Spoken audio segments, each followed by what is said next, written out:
সে তার সরকারে তারপরে নিল আনু মোহাম্মদকে নিল, জুনায়েদ সাকিকে নিল, সিপিবি কে নিল। তো এরা কি তাইলে সেই গণহত্যার দায় নিল না? তো দুইটা মিস্টেক। তো জামাতকে এই প্রশ্ন ফয়সালা করতে হবে বাংলাদেশের রাজনীতিতে। এটা আমি জামাতকে সবসময় পরামর্শ দিই। আমি ওই সময় ওই বয়সে মিস্টেকটা খুব সঠিকভাবে ধরতে পারছিলাম। কিন্তু জামাতের অখণ্ড পাকিস্তানের পক্ষে থাকার দৃষ্টিভঙ্গিটা রাজনৈতিক, মানে এই সিদ্ধান্ত রাজনৈতিক ভাবে নেওয়া। কিন্তু কোন সিদ্ধান্তের ন্যায় অন্যায় বা দায় দায়িত্বের বিচার যদি আদালতে তোলা হয়, সেখানে আদালত সেই রাজনীতির ভালো মন্দের দিক বিচার করতে পারে না, করেও না। আদালতের এটা কাজ না। কারণ কোন রাজনীতি ভালো নাকি মন্দ সেটার বিচার আদালতের এখতিয়ারের বাইরের বিষয়। ধরেন আওয়ামী লীগ ভালো নাকি বিএনপি ভালো, এই বিষয়ে ক্ষমতা কি এখতিয়ার আছে আদালতের? কোন দল হিসেবে আপনি তখনই তার বিচার করতে পারেন যদি সে ফৌজদারি অপরাধ করে। ধরেন হাসিনা খুন করছে, গুম করছে, ক্রস ফায়ার করছে, আয়নাঘর বানাইছে, এগুলো সবই ফৌজদারি অপরাধ। ভোটাধিকার হরণ করছে, এটাও রাষ্ট্রের জনগণের বিরুদ্ধে অপরাধ। তাইলে ৭১-এর অপরাধের জন্য কি আমাদের বিচারের সুযোগ কি নাই? অবশ্যই আছে এবং ছিল। কিন্তু কি সেটা? একটা জিনিস খেয়াল করেন যে ৭১ সালে জামাত যে রাজনৈতিক ভূমিকা নিয়েছিল, এটা ছিল জামাতের রাজনৈতিক সিদ্ধান্ত এবং সেই অনুযায়ী সে কাজ করছে। কিন্তু সেই কাজ করতে গিয়া যদি সে ফৌজদারি অপরাধ ঘটায় ফেলে, আদালত অবশ্যই সে অপরাধগুলোর বিচার করতে পারে এবং করবে। এই জন্যেই আইনি পরিভাষা অনুযায়ী আদালতের এখতিয়ার আছে শুধুমাত্র আইনি অপরাধের বিচার করার। মাথায় রাখেন, আইনি অপরাধ, আইন বলে যেটা অপরাধ, সবকিছু অপরাধ না, আইন বলে। অর্থাৎ আদালত কেবল লিগাল পার্ট বা আইনি দিকগুলোর বিচার করবে। ধরেন ৭১ সালে ইয়াহিয়া সরকারকে জামাতের সমর্থন দেওয়া কিংবা সেই সরকারে অংশগ্রহণ করা, এগুলো সবই রাজনৈতিক সিদ্ধান্ত। এটা কখনো বেআইনি অথবা আইনের চোখে অপরাধ না, কিন্তু রাজনৈতিক চোখে এটা অপরাধ, এটা ভুল। ফলে এটা কঠোরভাবে নিন্দনীয় এবং সে কারণে এটা অগ্রহণযোগ্য। কিন্তু খেয়াল করলে দেখবেন এই যে রাজনৈতিক ভুলের নিন্দা, এটা কে করে? কে রায় দেয়? জনগণ দেয়, আদালতের রায় না। এই রায় দেওয়ার মালিক একমাত্র জনগণ। তার মানে যুদ্ধাপরাধের বিচার কিন্তু কারো পলিটিক্যাল অ্যাক্টের বিচার না। পলিটিক্যাল অ্যাক্ট করতে গিয়া তার সাথে সাথে যদি কোনো ফৌজদারি অপরাধ ঘটায় বসে, সেই সবের আইনি দিক বিচার করে দেখাটাই কেবল বিচারকদের কাজ এবং এখতিয়ারের বিষয়। হ্যাঁ, এটা আমরা আলাপ করছি যে ৭১ সালে মুক্তিযুদ্ধে জামাতের যে পলিটিক্যাল অ্যাক্ট, এই দিক দিয়ে বিচার করতে গেলে জামাত তো অন্যায় করছে এবং জনগণ সেটা মনে করে। কিন্তু এই কথিত যুদ্ধাপরাধের বিচারে সরকার সবসময় একটা বিশেষ সুবিধাজনক অবস্থায় ছিল। কি সেই সুবিধা? সেই সুবিধাটা হইলো এই বিচারের রায়ের আগে পাবলিক মনে করে যে জামাত অপরাধী, যদিও পাবলিকের এই মনোভাব এবং তার সিদ্ধান্ত এইগুলা কোনো আইনি দিক বিবেচনা করে নেওয়া রায় না, কিন্তু এগুলা মূলত পাবলিকের সেন্টিমেন্ট, রাজনৈতিক বিবেচনা। আর এই সুবিধা কাজে লাগাইয়া পাবলিকের রাজনৈতিক অবস্থানের উপরে ভর কইরা সরকার বা আদালত বড় অকাম করে ফেলছে। এটা বেআইনি এবং অবৈধ হওয়া সত্ত্বেও এইখানেই এই যুদ্ধাপরাধ আদালতের দায়। যুদ্ধাপরাধের বিচারের নামে শেখ হাসিনার কথিত সেই আদালত এই অন্যায় কাজটা করছে মৌলিকভাবে ৩ জায়গায়। ১ নাম্বার, একটা অপরাধ যখন সংগঠিত হইতেছে আপনার তখন জানা থাকা লাগবে যে এইটা অপরাধ। ধরেন বাংলাদেশের আইন হইল যে জাউরার সিল বলে ভিডিওতে সিল দেওয়া যাবে না, ফেয়ার এনাফ। তো আমি আর কাউরে ভিডিওতে সিল দেবো না, এটা যখন আইন হয়েছে তারপর থেকে। কিন্তু আজ থেকে 10 বছর পরে আইন বানায় আমার আইসা যদি ধরে বলে ওই তুমি 10 বছর আগে জাউরার সিল দিছিল না তোমার ভিডিও, তো তোমার ফাঁসি হবে, এটা বললে তো হবে না। এটা বললে হবে যুদ্ধাপরাধ বিচারের ট্রাইব্যুনালের আইন সব বানানো হয়েছে হাসিনার আমলে। বানায় বলা হইতেছে তুমি ওই 1971 সালে এই অপরাধ করছিলা, কারণ এটা এখন অপরাধ। তো হাসিনার আমলে আইন বানায় 40 বছর আগের একটা ঘটনা বিচার করা হচ্ছে, এটা করা যায় না। ২ নাম্বার, সাক্ষ্য আইন বদলায় দেওয়া। এখানে আইন কইরা নেওয়া হয়েছিল যে যুদ্ধাপরাধ বিচারের ক্ষেত্রে প্রচলিত সাক্ষ্য আইন প্রযোজ্য না, মানে কোনটাকে আমি সাক্ষ্য হিসাবে বিবেচনা করব, সেটা একটা সাক্ষ্য আইন আছে। তার মানে বিচারক যদি মনে করে যে লোক মুখে শোনা কথা সাক্ষ্য হইতে পারে, তাহলে শোনা কথাকেও সাক্ষ্য বলে গ্রহণ করা হবে। ফলে এটা আদতে কোনো বিচারই হয় নাই, হইতেই পারে না। পরিষ্কারভাবে একটা প্রেজুডিস, মানে ধরেন পত্রিকায় প্রকাশিত সংবাদকে সাক্ষ্য হিসেবে ধরা হয়েছে। যদি তাই হয় তাহলে তো আমারও ফাঁসি দেওয়া যাবে, আর তাজ হাসমিনও ফাঁসি দেওয়া যাবে। কারণ আমার নামে তো, তাজ হাসমিন নামে তো ভয়ঙ্কর সাইবার সন্ত্রাসী বইলা নিউজ ছাপাইছিল, তাই না, অনেক পত্রিকা। এখনো সালাউদ্দিন শোয়েব চৌধুরী বালসাল পত্রিকা আর্টিকেল লেখে, তারা আমাদের ইসলামী জঙ্গি বলে। তাহলে বুঝেন কি ভয়ানক অবস্থা করে রাখছে। তার মানে যেটা সাক্ষ্য হিসাবে আদালতে বিবেচিত হয় না, সেটাকেও সাক্ষ্য বানাইছে। আপনার নামে একটা পত্রিকায় নিউজ ছাপে দিবে, তারপর ওইটা দিয়ে আপনারে ফাঁসি দিয়ে দিবে। 3 নাম্বার, আদালতের বিচারের ক্ষেত্রে সুনির্দিষ্ট ধারার ঠিক কোন ধরনের কাজ করলে কোনটা অপরাধ গণ্য করা হবে, সে অপরাধের কি শাস্তি হবে, এই বর্ণনাগুলো তালিকা হিসেবে ধারাবাহিকভাবে কোড হিসেবে সাজানো থাকে, এটাকে বলে পেনাল কোড। আদালতে অভিযোগ দায়ের করার টাইমে অপরাধের ওই ধারাবাহিক নাম্বার উল্লেখ করে মামলা সাজানো হয়। এটাই আমাদের প্রচলিত ভাষায় অপরাধের ধারা বলি। যেমন ধরেন কওয়া যায় 302 ধারা মানে এটা খুনের অপরাধ, 420 মানে 420 বলি আমরা যেটা, এটা হইতেছে প্রতারণার অপরাধ। এইরকম খেয়াল করবেন, যুদ্ধাপরাধের বিচারের আইনে কয়া দেওয়া হয়েছিল প্রচলিত পেনাল কোড এই বিচারের ক্ষেত্রে প্রযোজ্য না। এবার হাত পা বাইন্দা গোলপোস্ট যদি ইচ্ছা মাফিক সরায় দেওয়া হয়, তাহলে এটাকে কি আর বিচার বলা যায়? বিচার বলে কিছু অবশিষ্ট থাকে? তার মানে এখানে পুরাটাই বিচারকের খেয়াল খুশি মর্জির উপরে ছেড়ে দিয়া কথিত বিচারটা করা হয়েছে। ঠিক কোনটার কারণে এটা অপরাধ হিসেবে গণ্য হয়েছে, এটা থেকে শুরু কইরা চার্জ গঠন, এমনকি ওই অপরাধের কারণে কি শাস্তি দেওয়া হবে সেটাও মর্জি মতো। ফলে বিচারক মর্জি মাফিক বেকসুর খালাস থেকে শুরু করে মৃত্যুদণ্ড পর্যন্ত সব ধরনের শাস্তি দিতে পারছে। চার্জ গঠন, বিচার এবং রায় সবকিছু ক্ষমতাই বিচারকের হাতের মুঠায় ছিল। এটা কোনো বিচার না, এই জন্য এটাকে জুডিশিয়াল কিলিং বলা হয়েছে। এইসব তুগলুকি কারবার আমরা সেই 2010 সাল থেকে দেখে আসতেছি। তাই আমার মনে শুধু একটাই প্রশ্ন জাগে, বিচারের নামে এইসব বুঝলো কি? এইটা একজন আইনের প্রাথমিক ছাত্রের কাছেও তো ধরা পড়ার কথা। বিচার প্রক্রিয়ায় যে ফাঁকগুলা, এটা সাধারণ চোখে দেখা যায়, অথচ যুদ্ধাপরাধের বিচারের নামে এই ঐতিহাসিক অবিচারের বাটপাড়িগুলা বামপন্থীদের নজরে রয়ে গেছে। এখনো তারা হা হুতাশ করে। এমনকি যারা আইনের লোক তাদেরও, বামপন্থীদের কি দায় নাই তাদের নেতা কর্মীদের আইনের প্রাথমিক ধারণা দেওয়ার? আজাদ সাহেবের খালাস পাওয়ায় বামদের আহাজারিতে একটাই ব্যাখ্যা, সেটা হইতেছে ওনারা বাঙ্গু প্রগতিশীল এবং বুঝতেই পারতেছেন সেই কারণে ওনারা ধর্মবিদ্বেষী। কাজেই জামাত মারার নামে ধর্ম উচ্ছেদের এই মহান আয়োজনে এই সময় তো তিনি ঘরে বসে থাকতে পারেন না। প্রগতিশীলতার নামে, ইসলাম কোপানোর নামে সমাজের এই কথিত প্রগতিতে সামিল না হইয়া উনি কেমনে থাকবেন? কে জানে, বামেরা হয়তো সুখ অনুভব করছিল এইটা ভাইবা যে শাহবাগের এই উত্থান এটা নিশ্চয়ই বাংলাদেশের এক রয়ার এনেসা, এক নবজাগরণ হোক না সেটা চরম অবিচারের রাস্তায়। তবুও আমেরিকা এবং শেখ হাসিনা কোলে বৈশা ইসলাম কুপানির এই মহোৎসব, এটাতে সামিল না হওয়ার নস্টালজিয়ায় তারা ছাড়তে পারতেছে না। ওরা যেভাবে মনে করে 1971 ইসলামকে পরাজিত করা হয়েছিল, ঠিক একইভাবে মনে করে শাহবাগে তাদের ইসলাম কোপানির যুদ্ধের বিজয় হয়েছিল। তাই আজার ভাইয়ের মুক্তি একটা ল্যান্ডমার্ক, বাংলাদেশের জন্য একটা ঐতিহাসিক ঘটনা। যদিও অনেককে আমরা হারাইছি, হাসিনা পতনের মাত্র কিছুদিন আগে আমরা মাওলানা সাইদিকে হারাইছি। আরো অনেকে আছেন যেমন মাওলানা আবুল কালাম আজাদ, ওনার মামলাটার নিষ্পত্তি দরকার। এই সাথে 1975-এর আগস্ট বিপ্লবী যারা আছেন, ওনাদের মধ্যে যারা বেঁচে আছেন, তাদের মামলাগুলো ফয়সালা করে ওনাদের সসম্মানে দেশে ফিরে আনা হোক। আজার ভাইয়ের খালাস শুধু একজন মানুষের মুক্তি না, এটা বাংলাদেশের বিচার ব্যবস্থার উপর চাপায় দেওয়ার রাজনৈতিক প্রতিহিংসার মুখোশ খুইলা ফেলার প্রথম ধাপ। এরাই দেখাই দিল যে সত্যকে দমায় রাখা যায়, কিন্তু মুছে ফেলা যায় না। যুদ্ধাপরাধের নামে যে ট্রাইব্যুনাল বানানো হয়েছিল তা আদতে ছিল একটা রাজনৈতিক হত্যার যন্ত্র, যেখানে আইন ছিল সাজানো, সাক্ষ্য ছিল বানানো, আর বিচারকের মর্জি ছিল শাস্তির একমাত্র মানদণ্ড। আজকের এই ঐতিহাসিক রায় প্রমাণ করলো রাজনীতি দিয়া আইন চাপায় দেওয়া যায় না। এবং যখন এমন অন্যায় এক যুগ ধরে চলতে থাকে, তখন একদিন না একদিন ইতিহাস পেছন ফিরে তাকায়। আজ সেই ইতিহাসের মুহূর্ত। যারা একদিন ন্যায় বিচারের নামে হাততালি দিছে, তাদের এখন বুকে হাত দিয়ে ভাবা উচিত, আপনি কি সত্যি ন্যায় চাইছিলেন, বিচার চাইছিলেন, নাকি শুধু প্রতিপক্ষের ধ্বংস চাইছিলেন? আজহার ভাইয়ের মুক্তি এটা শুধু জামাতের জয় না, এটা বিচার ব্যবস্থার একটা ক্ষণিকের পুনর্জাগরণ। আজহার ভাইয়ের মুক্তি হলো একটা রাষ্ট্রের আত্মসমালোচনার শুরু। এখন সময় আসছে অন্যায়ভাবে যারা ফাঁসিতে ঝুলছেন এবং এখনো যারা পালায় বেড়াচ্ছেন, তাদের মামলাগুলোকে সবগুলোকে আবার পুনর্বিবেচনা করার। এই বিচার প্রক্রিয়ার ধ্বংসস্তূপের মধ্যে থেকে আমাদের নতুন করে নির্মাণ করতে হবে একটা সত্যভিত্তিক, ন্যায় ভিত্তিক এবং রাজনৈতিক প্রতিহিংসা মুক্ত বাংলাদেশ। সেই বাংলাদেশে কেউ আর কেবল আজহারুল ইসলাম। আলহামদুলিল্লাহ, ট্রাইব্যুনাল গঠনের পর মানবতা বিরোধী অপরাধের কোন মামলায় এই প্রথম কেউ পুনর্বিবেচনার আবেদনের প্রেক্ষিতে আপিলে খালাস পাইলেন। এইটা একটা ঐতিহাসিক রায়। শুনতেছি বাম সেকুলার মহলে আর্তনাদ শুরু হয়েছে, ইউনূসের সরকার নাকি রাজাকারের পাহারাদার। রায় বাতিল করলো আদালত। রাজাকারের যদি পাহারাদারি হয় তাহলে সেটা আদালত হবে, প্রফেসর ইউনূসের সরকার কেন? আদালত কি সরকারের পাঠ?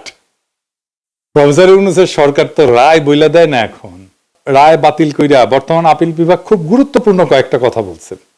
বলছে আন্তর্জাতিক অপরাধ ট্রাইব্যুনালে অতীতের বিচারে আন্তর্জাতিক আইনের মানদণ্ড অনুসরণ করা হয়নি। যে সমস্ত তথ্য প্রমাণ এই মামলায় ছিল তা অতীতের আপিল বিভাগে সঠিকভাবে বিবেচনা করতে ব্যর্থ হয়েছে। দুইটা জিনিস বলছে এবং ফাইনালি মতামত দিছে যেটা পর্যবেক্ষণে বলছে যে এ মামলায় অতীতের রায়ে গ্রস মিসক্যারেজ অফ জাস্টিস হয়েছে, অর্থাৎ বিচারের নামে ব্যাপক অবিচার হয়েছে। আদালতে যে সমস্ত সাক্ষ্য প্রমাণ উপস্থাপন করা হয়েছিল সেগুলোর পর্যালোচনা ছাড়াই ফাঁসি দিয়ে দেওয়া হয়েছিল। তো আপিল বিভাগ বলছে যে পৃথিবীর ইতিহাসে এটা একটা ট্রাভেস্টি অফ ট্রুথ, অর্থাৎ বিচারের নামে অবিচার। আমি এই অবিচার নিয়ে আমার ইউটিউবিং এর শুরুতে এই ভিডিওটা করেছিলাম, দেখতে পারেন। এইটা শুধু সাক্ষ্য প্রমাণের বিষয় না, অবিচারটা কোন জায়গায় সেটা নিয়ে বিস্তারিত আলাপ করতেছি। কিন্তু আপনাদের জানানোর জন্য বলি যে এমন সাক্ষ্য আনা হয়েছিল এই মামলায়, আজহার ভাইয়ের মামলায়, যে সাক্ষীরা আদালতে এসে বলছেন যে কেউ 3 কিলোমিটার দূর থেকে আজহার ভাইকে দেখছেন, কেউ দেখছেন 6 কিলোমিটার দূর থেকে।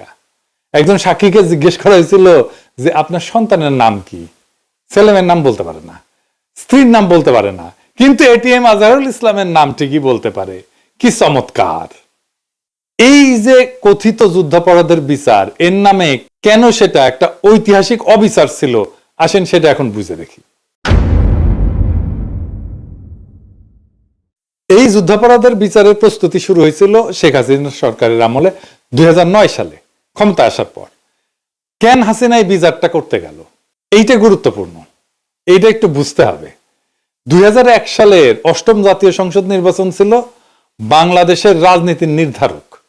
বিএনপি ওইখানে 41.40% ভোট পাইছিল আর 193টা আসন পাইছিল। আওয়ামী লীগ পাইছিল একটু কম বিএনপির চেয়ে, খুব বেশি কম না, কিন্তু 40.02% ভোট। এটা সে পাশের দুইটা উপর নিচ করে লিখে দেন। আর আসন পাইছিল কত? 62টা। জাতীয় পার্টি পাইছিল 7.22% ভোট, 14টা আসন পাইছিল। আর জামাত পাইছিল 4.21% ভোট, 17টা আসন পাইছিল। বিএনপি জামাত মোট পায় 210টা আসন। আপনারা খেয়াল করলে দেখবেন যে ভোট যে পরিমাণে পাইছে, যে পার্সেন্টেজে পাইছে বিএনপি জামাত, তার চেয়ে আসন সংখ্যা অনেক বেশি। কেন? কারণ বিএনপি আর জামাতের ভোট একসাথে হয়েছিল। বিএনপির সিটে সে জামাতের ভোট পাইছে, জামাতের সিটে সে বিএনপির ভোট পাইছে। তো আপনি খেয়াল করলে দেখেন যে আওয়ামী লীগ আর বিএনপির ভোটের তফাৎ কিন্তু বেশি না, 1.5%-এরও কম। এইখানেই আসল ঘটনা। কি সেই ঘটনা? বিএনপি আর জামাত যদি একসাথে থাকে তাহলে আওয়ামী লীগের কোনো চান্স নাই, জিন্দেগিতে সে ক্ষমতায় আসতে পারবে না। তার ক্ষমতায় আসার জন্য দুইটা জিনিসের দরকার, জামাত আর বিএনপির ভোট ভাগ করিয়া দেওয়া আর জাতীয় পার্টিকে কাছে টানা। এইটাই আসলে ইন্ডিয়ান প্ল্যান। বিএনপি জামাত সারুক, এটা বাঙ্গ প্রগতিশীলদের একটা দাবি না দীর্ঘদিন থেকে? 2008 সালের নির্বাচনে আওয়ামী লীগ তাই করলো। এখন দ্বিতীয় কাজ হইতেছে জামাতকে ধ্বংস করে দেওয়া। কি করলো 2008 সালের নির্বাচনে? জাতীয় পার্টির সাথে নিয়ে নির্বাচন করলো, বিএনপি আর জামাত আলাদা আলাদা নির্বাচন করলো।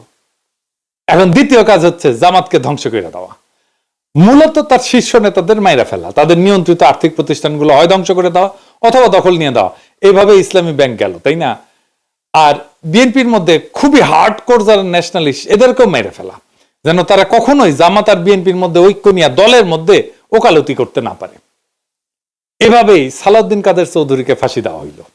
এবার বুঝতে পারতেছেন তো কেন, কাকে, কিভাবে এই মামলায় ঢোকানো হয়েছে এবং ফাঁসি দেওয়া হয়েছে। এই কাজটা করার জন্য সে বাইসা নিল ওয়ার অন টেররের বয়ান।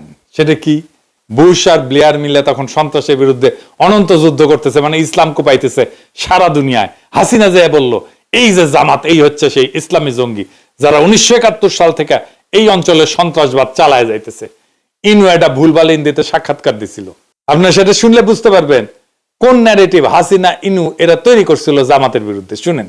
71 सन का मुक्तियुद्ध में पाकिस्तान हमका विरुद्ध था एवं पाकिस्तान हमका साथ लड़ाई किया था। उस टाइम से जमात इस्लामी एक आतंकवादी संगठन था जो मानुष को, आदमी को मार दिया, नारी को मार दिया। वो संगठन पाकिस्तान बैक करता है एवं वो संगठन का जो आदमी मारा था उसका लिए विचार कर रहा है, फांसी भी हो गया ये संगठन का साथ पाकिस्तानी का एवं पाकिस्तानी गोयंदा संस्था आईएसआई का गंभीर ताल्लुक है। ये रिसेंटली पाकिस्तानी कूटनीतिक जो है डिप्लोमेट जो है वो बांग्लादेश में धरा पड़ा बांग्लादेशी ऑर्गेनाइजेशन आतंकवादी संगठन के साथ वो लोग ताल्लुक रखता था, इसलिए बांग्लादेश से उसको निकाल दिया गया है। सो हम लोग सोचता है कि पाकिस्तानी इंटेलिजेंस नेटवर्क आईएसआई का एक हाथ रहता है। এটা অস্বীকার করার উপায় নাই যে জামাত অখণ্ড পাকিস্তানের পক্ষে দাঁড়াইছিল। শুধু দাঁড়াইলে অসুবিধা ছিল না, চাইনিজ বামেরাও অখণ্ড পাকিস্তানের পক্ষে দাঁড়াইছিল। কিন্তু জামাত দুইটা গুরুতর রাজনৈতিক ভুল করে, পলিটিক্যাল মিস্টেক। এক, 1971-এর 25শে মার্চ গণহত্যার প্রতিবাদ করে নাই। গণহত্যা একটা জাতির জীবনে একটা অতি গুরুত্বপূর্ণ এবং বেদনাবহ অধ্যায়, এইখানে আপনাকে মজলুমের পক্ষ নিতেই হবে। 2 নাম্বার রাজনৈতিক অপরাধ হইতেছে সেই সময় প্রাদেশিক সরকারে জামাত যোগ দেয়। 3 জন মন্ত্রী ছিল জামাতের। আমার একটা ভিডিও আপনারা মাঝে মাঝে দেখেন না, শাহবাগের সময় বলে দেখায়, হ্যাঁ শাহবাগীরাও দেখায়, বিএনপিও দেখায়, সবাই দেখায় এটা এখন। তো ওইখানে আমি একই কথা বলেছিলাম, শাহবাগের টাইমে আমি এই বক্তব্যটাই দিছিলাম, শুনেন। একটা জিনিস বুঝতে হবে, Jamaat was not a mere collaborator, Jamaat was part of East Pakistan provincial government. তারা 4টা মন্ত্রী ছিল, commerce, revenue, industry and education. 4টা মন্ত্রী নিয়ে ইস্ট পাকিস্তান প্রভিন্সিয়াল গভর্নমেন্ট যারা গণহত্যা চালিয়েছে, যারা সেই আর্মিকে, পাকিস্তান বর্বর আর্মিকে নেতৃত্ব দিয়েছে, সেই সরকারের পার্ট ছিল জামাত ইসলাম। সো সেই গণহত্যার, মুক্তিযুদ্ধের সময়ের গণহত্যার সমস্ত অপরাধের নৈতিক এবং বাহ্যিক ব্যবহারিক দায়িত্ব এই সংগঠনটাকে নিতেই হবে। এখন ধরেন হাসিনা পড়লো না 5ই আগস্ট, সে তার সরকারে তারপরে নিল আনু মোহাম্মদকে নিল, জুনায়েদ সাকিকে নিল, সিপিবি কে নিল, তো এরা কি তাইলে সেই গণহত্যার দায় নিল না? তো দুইটা মিস্টেক। তো জামাতকে এই প্রশ্নে ফয়সালা করতে হবে বাংলাদেশের রাজনীতিতে। এটা আমি জামাতকে সবসময় পরামর্শ দিই। আমি ওই সময় ওই বয়সে মিস্টেকটা খুব সঠিকভাবে ধরতে পারছিলাম। কিন্তু জামাতের অখণ্ড পাকিস্তানের পক্ষে থাকার দৃষ্টিভঙ্গিটা রাজনৈতিক, মানে এই সিদ্ধান্ত রাজনৈতিক ভাবে নেওয়া। কিন্তু কোন সিদ্ধান্তের ন্যায় অন্যায় বা দায় দায়িত্বের বিচার যদি আদালতে তোলা হয়, সেখানে আদালত সেই রাজনীতির ভালো মন্দের দিক বিচার করতে পারে না, করেও না। আদালতের এটা কাজ না। কারণ কোন রাজনীতি ভালো নাকি মন্দ সেটার বিচার আদালতের এখতিয়ারের বাইরের বিষয়। ধরেন আওয়ামী লীগ ভালো নাকি বিএনপি ভালো, এই বিষয়ে ক্ষমতা কি এখতিয়ার আছে আদালতের? কোন দল হিসেবে আপনি তখনই তার বিচার করতে পারেন যদি সে ফৌজদারি অপরাধ করে। ধরেন হাসিনা খুন করছে, গুম করছে, ক্রস ফায়ার করছে, আয়নাঘর বানাইছে, এগুলো সবই ফৌজদারি অপরাধ। ভোটাধিকার হরণ করছে, এটাও রাষ্ট্রের জনগণের বিরুদ্ধে অপরাধ। তাইলে 71-এর অপরাধের জন্য কি আমাদের বিচারের সুযোগ কি নাই? অবশ্যই আছে এবং ছিল, কিন্তু কি সেটা? একটা জিনিস খেয়াল করেন যে 71 সালে জামাত যে রাজনৈতিক ভূমিকা নিয়েছিল, এটা ছিল জামাতের রাজনৈতিক সিদ্ধান্ত এবং সেই অনুযায়ী সে কাজ করছে। কিন্তু সেই কাজ করতে গিয়া যদি সে ফৌজদারি অপরাধ ঘটায় ফেলে, আদালত অবশ্যই সে অপরাধগুলোর বিচার করতে পারে এবং করবে। এই জন্যেই আইনি পরিভাষা অনুযায়ী আদালতের এখতিয়ার আছে শুধুমাত্র আইনি অপরাধের বিচার করার। মাথায় রাখেন, আইনি অপরাধ, আইন বলে যেটা অপরাধ, সবকিছু অপরাধ না, আইন বলে। অর্থাৎ আদালত কেবল লিগাল পার্ট বা আইনি দিকগুলোর বিচার করবে। ধরেন 71 সালে ইয়াহিয়া সরকারকে জামাতের সমর্থন দেওয়া কিংবা সেই সরকারে অংশগ্রহণ করা, এগুলো সবই রাজনৈতিক সিদ্ধান্ত। এটা কখনো বেআইনি অথবা আইনের চোখে অপরাধ না, কিন্তু রাজনৈতিক চোখে এটা অপরাধ, এটা ভুল। ফলে এটা কঠোরভাবে নিন্দনীয় এবং সে কারণে এটা অগ্রহণযোগ্য। কিন্তু খেয়াল করলে দেখবেন এই যে রাজনৈতিক ভুলের নিন্দা, এটা কে করে, কে রায় দেয়? জনগণ দেয়, আদালতের রায় না। এই রায় দেওয়ার মালিক একমাত্র জনগণ। তার মানে যুদ্ধাপরাধের বিচার কিন্তু কারো পলিটিক্যাল অ্যাক্টের বিচার না। পলিটিক্যাল অ্যাক্ট করতে গিয়া তার সাথে সাথে যদি কোনো ফৌজদারি অপরাধ ঘটায় বসে, সেই সবের আইনি দিক বিচার করে দেখাটাই কেবল বিচারকদের কাজ এবং এখতিয়ারের বিষয়। হ্যাঁ, এটা আমরা আলাপ করছি যে 71 সালে মুক্তিযুদ্ধে জামাতের যে পলিটিক্যাল অ্যাক্ট, এই দিক দিয়ে বিচার করতে গেলে জামাত তো অন্যায় করছে এবং জনগণ সেটা মনে করে। কিন্তু এই কথিত যুদ্ধাপরাধের বিচারে সরকার সবসময় একটা বিশেষ সুবিধাজনক অবস্থায় ছিল। কি সেই সুবিধা? সেই সুবিধাটা হইলো এই বিচারের রায়ের আগে পাবলিক মনে করে যে জামাত অপরাধী, যদিও পাবলিকের এই মনোভাব এবং তার সিদ্ধান্ত এইগুলা কোনো আইনি দিক বিবেচনা করে নেওয়া রায় না, কিন্তু এগুলো মূলত পাবলিকের সেন্টিমেন্ট, রাজনৈতিক বিবেচনা। আর এই সুবিধা কাজে লাগাইয়া পাবলিকের রাজনৈতিক অবস্থানের উপরে ভর কইরা সরকার বা আদালত বড় অকাম করে ফেলছে। এটা বেআইনি এবং অবৈধ হওয়া সত্ত্বেও এইখানেই এই যুদ্ধাপরাধ আদালতের দায়। যুদ্ধাপরাধের বিচারের নামে শেখ হাসিনার কথিত সেই আদালত এই অন্যায় কাজটা করছে মৌলিকভাবে 3 জায়গায়।